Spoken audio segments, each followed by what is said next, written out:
আগামীকাল আপনি মারা যাবেন, এটা জানতে পারলে আপনি কি করবেন?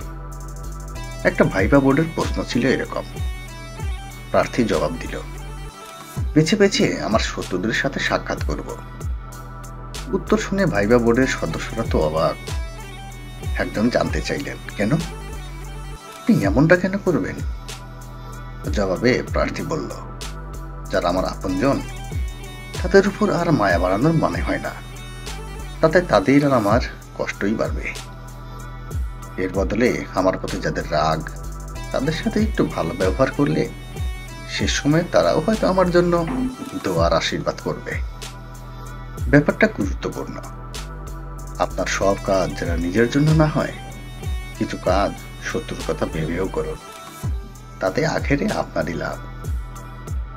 যে লোকটা আপনার বানান ভুল ধরে, সে আপনার লেখার প্রশংসাকারীর চেয়েও কম গুরুত্বপূর্ণ নয়। তার ভয়ে সঠিক বানান লিখুন, আপনার লেখার মান বেড়ে যাবে। প্রতিটা অর্জনের চেষ্টার পেছনে শত্রু থাকলে সেটা দ্রুত পাওয়া যায়। শত্রুদের সম্পর্কে সতর্ক থাকুন, কিন্তু তাদেরকে ঘৃণা করবেন না।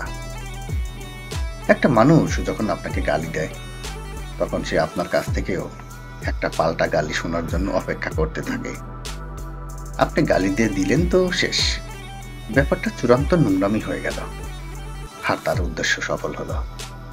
আর যদি গালির জবাবে হাসি মুখে তাকে শুভকামনা জানান, সে আপনাকে নতুন করে আবিষ্কার করবে।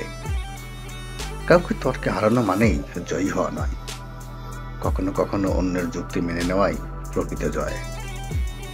আমি যখন কিছু লিখি, তখন সহমত কমেন্ট দেখলে খুশি হই, তবে কেউ যৌক্তিকভাবে দ্বিমত দিলেও অখুশি হই না।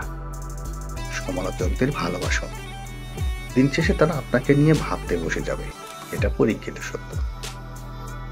মনে রাখবেন, প্রত্যেক শত্রুই আপনার জন্য এক একটা সতর্ক বার্তা, আর সতর্কতা সফলতার জন্য প্রচন্ড দরকারি।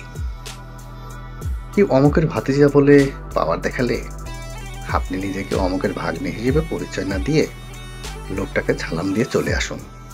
এতে আপনি ছোট হবেন না, বরং বড় হবেন। ভালো থাকুক চারপাশের মানুষগুলো, ভালোবাসার, ঘৃণার, কাছের, দূরের সবাই।